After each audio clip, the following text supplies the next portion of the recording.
Donovan was a fish who wanted only to be a major league gamer.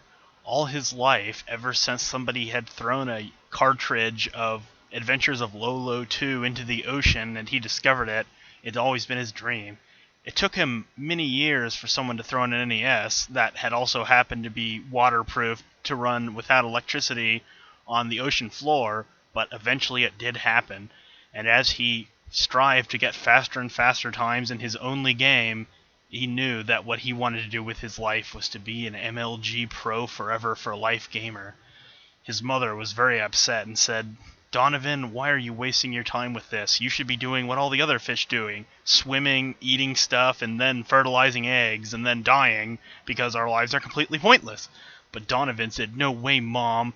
I'm going to be MLG Pro for real. I'm going to go to the major leagues of Lolo 2, where I'm going to defeat even the highest scores, which I can only assume are probably beating the game within 15 seconds, maybe less." Donovan's mom looked at him quite angrily. She didn't speak English, and it was just a pain in the ass to really understand what these fish were doing.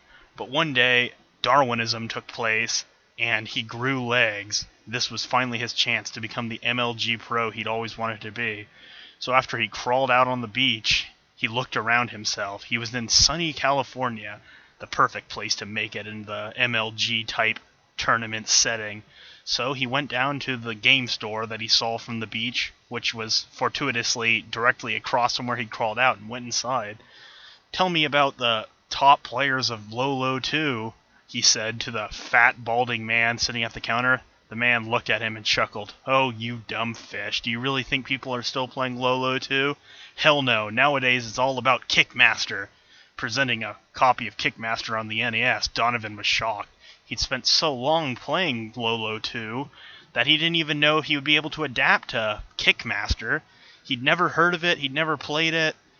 He was even playing Lolo 2 with his mind and not an actual controller because he had no hands, and he didn't know how to play this one with his mind, but his dreams were big enough to get ready for it.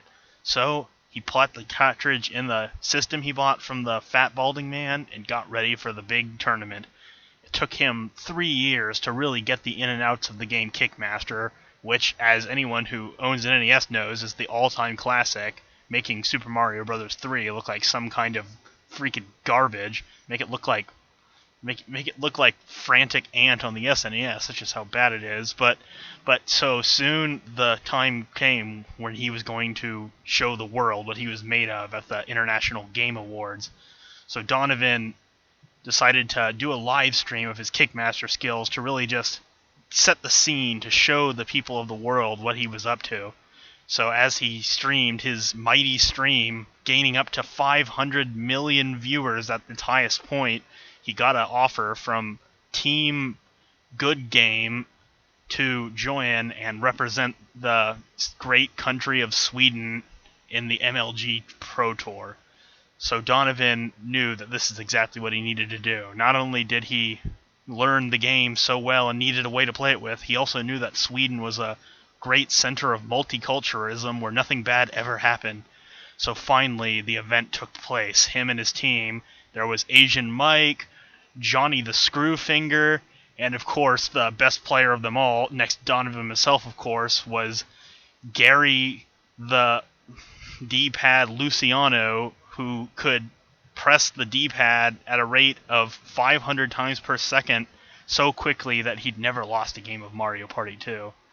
As the tournament started, he had to face the other teams in the most dangerous Kickmaster combat of all. It was really hard to differentiate between the A button and the B button, but he eventually learned how, even though he'd been playing it for years at this point. But so as the time went on, his team slowly began to gain the advantage over the others, but it was only then that he had to fight the ultimate team, the Russian Reds. The Russian Reds, you see, use gaming-enhancing steroids, and they didn't even try to hide it. They had needle holes all over their arms and legs and torsos. They were naked, of course, so you could see more. That's just how brazenly proud they were of their rule-cheating, dirty play. So Donovan went up against their leader. His name was Comrade Lenin the the super good game player guy. Yeah, that's right, Comrade Lenin, the super good game player guy. Comrade Lenin looked at him and said, "I must crush you, little fish. You are not nothing no good yet." But Donovan, he was ready. As they booted up the game, it only took seconds for Donovan to hit that select button and start going. As he kicked more and more as the kickmaster, it was just becoming too apparent to Comrade Lenin that he really had no chance, even with all his horrible billion-dollar Russian drugs, in order to make Sweden look like a terrible place and then take it over as Russia tends to do. But then he decided that he would use his ace in the hole. He pulled out his spatula and smacked Donovan across the face. Donovan was temporarily stunned, giving Comrade Lenin the edge temporarily.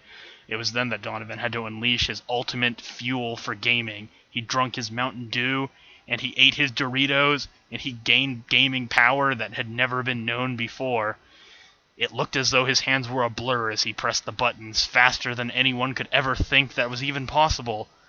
It was then that Comrade Lenin knew he was almost losing, as he frantically tried to press as fast as him, but he couldn't. He tried to press so fast that he couldn't keep up with Donovan, and his fingers flew off.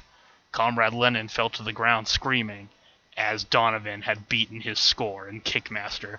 The crowd cheered, and Donovan high-fived, or high-finned, his fellow teammates. It was then that Donovan's mom grew on legs and came onto land and said, "Son, I'm finally proud of you." Donovan didn't care whatever that freaking hussy said. He just wanted to get in more games. And so, the prize for the tournament was the holy grail of all gaming, a copy of Kickle Cubicle on NES, which he never played because he found out that the NES was almost 30 years old.